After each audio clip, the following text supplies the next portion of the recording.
Ever been told your screen time is, well, just wasted time? Uh-huh.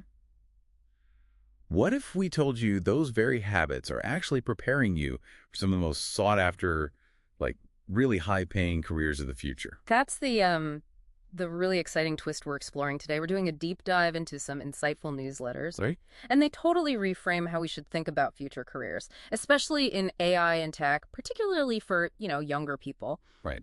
Our mission here is to pull out those key nuggets of knowledge, the stuff that reveals maybe unexpected opportunities and clearer paths for you. So the big claim, the sort of plot twist from these sources, is that things people worry about, gaming, scrolling social media, Yeah. they're actually building vital skills. Exactly. It's quite striking when you look at the direct links they draw. Like what specifically? Well, you know how you instinctively sort items in a game inventory or maybe predict what an opponent will do next? Yeah. Our sources show that's basically feature engineering. It's predictive modeling, skills that AI whisperers absolutely need, Okay. and spotting fake news online or those deep fakes. That critical eye you develop. Right. You get good at sensing what's off. Precisely.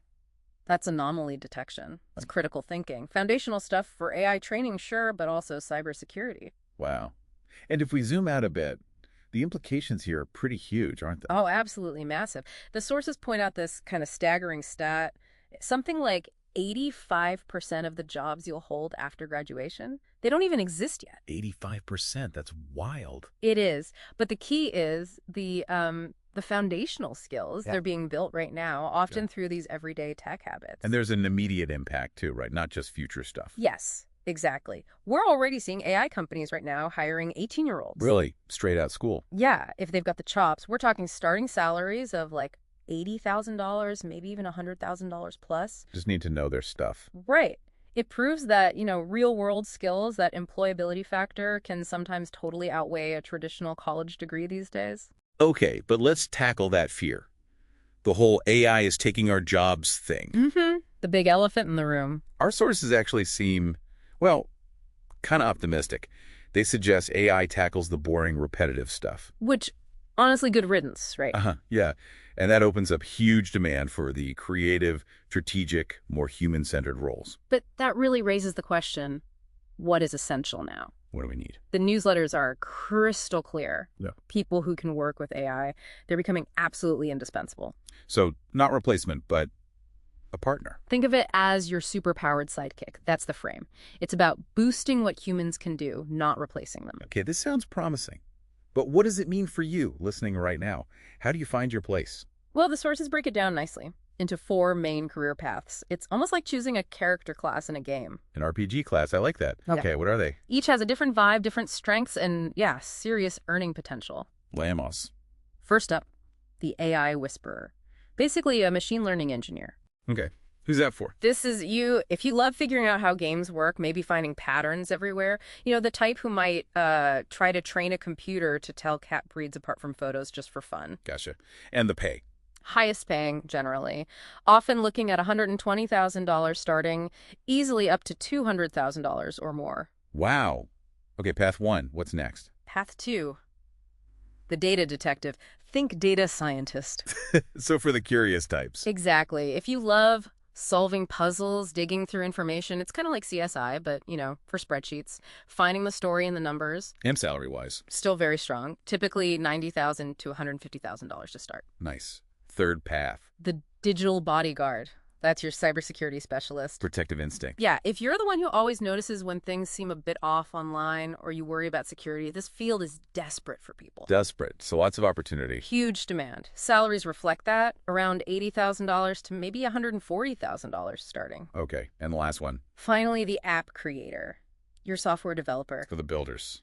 Yep, the creative types who enjoy making things, seeing ideas become real functional software or websites. And that path offers? It's maybe the most flexible. Lots of different applications. Pay often starts around $75,000 up to $130,000. But here's the really fascinating part our sources emphasize. What's that? These aren't just tech jobs anymore. They're kind of becoming every job. Meaning? Banks need AI whisperers. Hospitals need data detectives. Even farming, retail.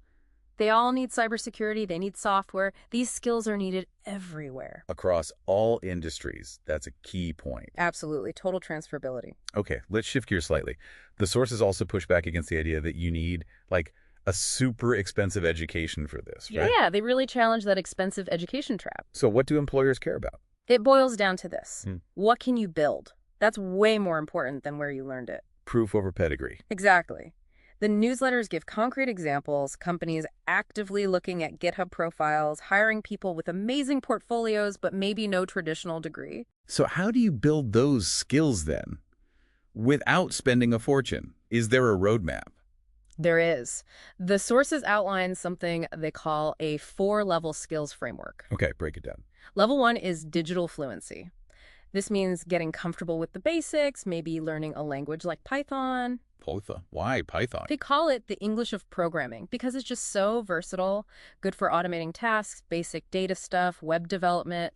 Super useful. Got it. Level 2. Real-world application. This is crucial. It means actually building things, like create 3 to 5 projects for a portfolio that solve a real problem. Show, don't just tell. Makes sense. What's after application? Then comes community engagement, like contributing to open source projects, getting involved. And finally, industry alignment internships, real company projects, getting that actual workplace experience. And the key is you don't need a fancy degree for all this. No. The sources stress that free resources, YouTube tutorials, free code camp, online documentation, open source communities, they are abundant and incredibly effective for all these levels. That's really empowering. It really is. Which leads to a final thought from these sources, something for you to chew on. Go for it. Passion doesn't pay the bills, competence does. Ooh, provocative. Yeah, but our deep dive today really shows that these tech skills, they represent some of the most valuable, most in-demand competencies in the job market right now. Yeah, what really stands out to me is this. Look, your first job probably won't be your dream job. Let's be real. Unlikely.